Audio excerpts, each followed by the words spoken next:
Hi යාළුවනේ. ඔන්න ඉතින් අපි අදත් ගියා කට්ටියත් එක්කම වෙනස්ම අත්දැකීමක් ලබා ගන්න. අපේ මේ ගමන තවත් හැඩ කරන්න අපිත් එක්ක එකතු වුණා මගේ හබියා, ගිහන් අයියා, හිමායා, උදාර අයියා, සහන් මල්ලි, ප්‍රශාන් අයියා. මේ අය තමයි අපි යන මේ ගමනට සහභාගී වුණේ. අපේ ගමන ආරම්භයේ ඉඳන්ම ලස්සන සුන්දර තේ වතු, කඳු බෑවුම්, පුංචි පුංචි දියපාරවල් ගොඩක් අපිට හම්බ වුණා.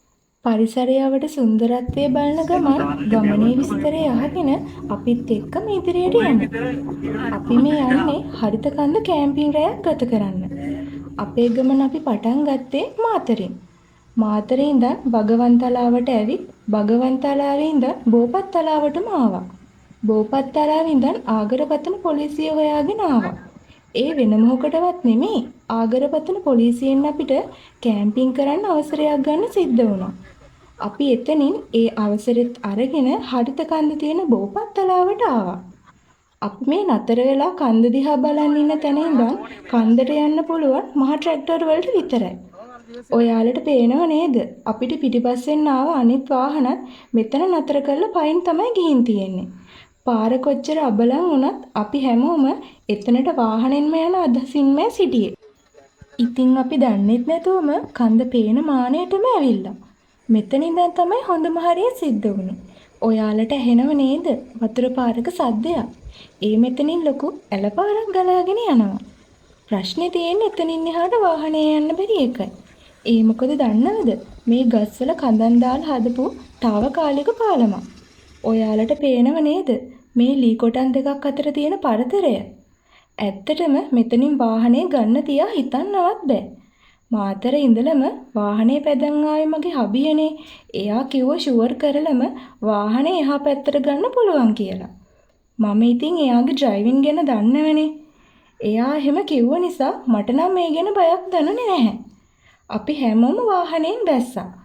එයා හෙමින් වාහනය ගත්තා.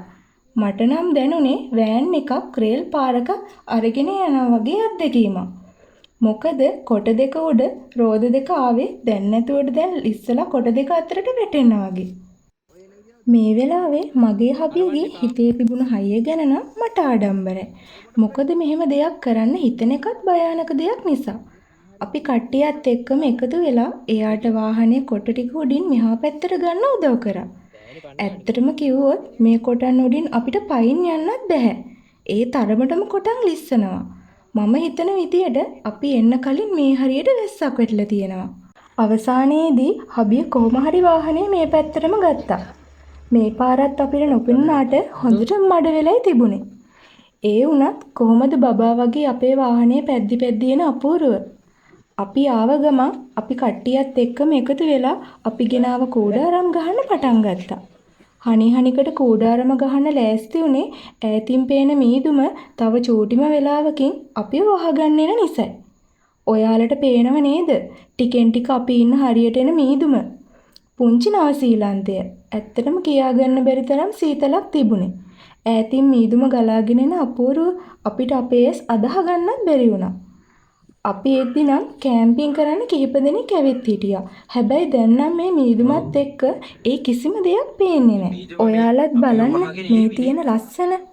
අපි කූඩාරම ගහලා ටික වෙලාවකින් මීදුම අපිව වහගෙන ගියා. ඒත් එක්කම වැස්සත් අපිට ලොකු බාධාවක් වුණා. අපි වැස්සෙම කට්ටිය එක්ක එකතු වෙලා රෑට කන්න කෑම හැදුවා. චිකන්, කොත්තුමි ඒත් එක්කම රොටි ටිකකුත් හදාගත්තා. වැස්සත් එක්කම මෙහි කූඩැල්ලොන්ගේ නම් අඩුවක් නැහැ. ඇත්තම කිව්වොත් කූඩැල්ලෝ නම් පොකුරු පිටින් ඉන්නේ. මම නම් කූඩැල්ලොන්ට මාරම් බයයි. ඔයාලත් මේක විඳින්නම ඕන සුපිරිම අත්දැකීමක්.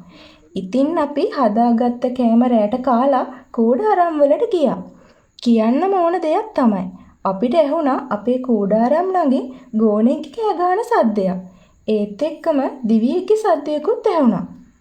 ඒ වෙලාවේ නම් අපි හොඳටම බය වෙලා හිටියේ. මගේ හබිය නම් හොඳටම ගොරව නිදි. හැබැයි මට නම් චුට්ටක්වත් නිින්ද ගියේ නැහැ. එළි වෙනකම්ම වැස්සෙන් නම් අඩුවක් උනේ නැහැ. ඒ නිසා අපිට අපේ ගිනිමැලේ එළි වෙනකම්ම තියාගන්න බැරි වුණා. ඔන්න යාළුවනේ, ඔයාලා මේ දකින්නේ මෝර්නින් විව් එකයි. බලන්න කොච්චර සුන්දරයිද. අපි උදේ අවදි වෙද්දි නම් 7 විතර වෙලා. ලස්සනට ඉර පායලා මීදුම් මැකිලා යනවා හරිම ලස්සනයි. රෑ නම් අපිට දරා ගන්න බැරි තරම් සීතලක් තිබුණේ. උදෙත් ඒ වගේම සීතලයි. කූඩැල්ලෝ නම් ඒ විදියමයි. අඩුවක් නැහැ. උදේ තේ හදාගෙන බීලා කට්ටියත් එක්කම කෑම මෙස්සෙකුත් දාලා පොඩි පාටියකුත් දාලා ගොඩක් විනෝද වුණා. අපි මේ උදේ තේ හදාගෙන බීලා ඊයේ රෑ වෙච්ච සිද්ධි ගැන පොඩි chat එකක් දාගෙනයි මේ ඉන්නේ. අපේ කූඩාරමට ඇහුණ දේම අනිත් කූඩාරමටත් ඇහුණද කියලයි අපි මේ කතා කරන්නේ. උදේ මීදුමත් එක්ක ගස් අතරින් ඉර එළිය එනකොට මිහිපිට තියෙන දිව්‍ය ලෝකයක් වගේ. මම්මගේ හබියගේ අතේ එල්ලිලා කන්දේ ලස්සන තැන් බල ඇවිදගෙන ගියා. ඔයාලට කියන්න යාළුවනේ මේක ජීවිතේ විඳින්නම ඕන අත්දැකීමක්. මාරම ලස්සනයි. මම මේ වගේ අත්දැකීමක් ලබන්නේ පළවෙනි වතාව. එදා ඉඳන් මම කැම්පින් වලට මාරම විදියට ඇබ්බැහි වුණා.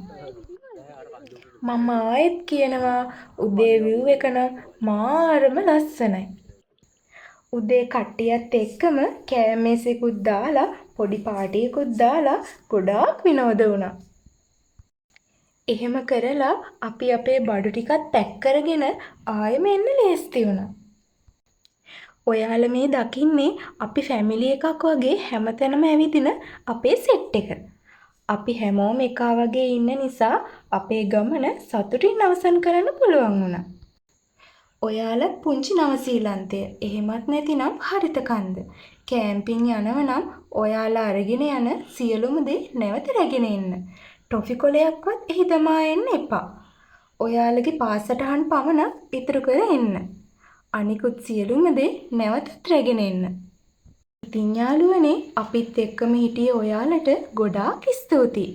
තවත් මේ වගේම සුන්දර වීඩියෝ එකකින් අපි හමු වෙමු.